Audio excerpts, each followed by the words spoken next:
Hi, I'm Dr. Spencer Lucas. I'm the Curator of Geology and Paleontology at the New Mexico Museum of Natural History and Science in Albuquerque, and I'm here today at the Sandia Mountain Natural History Center sitting on an outcrop of Permian limestone. Where I'm at is I'm on the Mud Springs Loop Trail right at the amphitheater. So behind the camera I'm talking to are the benches at the amphitheater. This limestone is one of the prominent rock formations exposed at the center. It's called the San Andrews Limestone or the San Andrews Formation.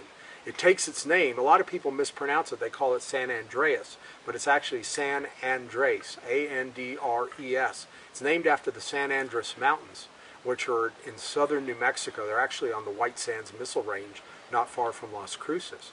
So this San Andreas Formation is limestone that represents a seaway that covered much of New Mexico during the early Permian about 280 million years ago. And this sea actually extended all the way from West Texas across northern New Mexico and up to the Grand Canyon and even beyond. You could say that the sea extended into Utah, parts of Colorado, and even as far as Wyoming. The San Andreas Formation is mostly dolomitic limestone. This is limestone that has a lot of magnesium in it, so it's a very hard rock to break. And one of the things that's interesting about it is when you look at it here, you really don't see very many fossil shells in it. There are a few shells of brachiopods, but when you look at the San Andreas Formation at the Sandia Mountain Natural History Center, it doesn't look like it has very many fossils. But if you take a block of this limestone, and we've done this, and you cut it, and look at it in thin section, what we do is we slice the rock literally with a rock saw.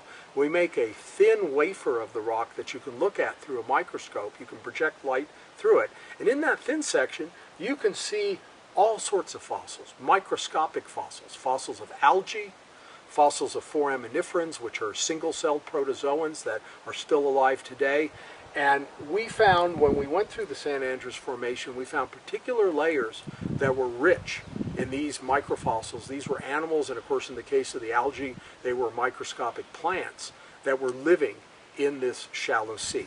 So, to recap, we're looking at the Permian San Andreas Formation about 280 million years ago.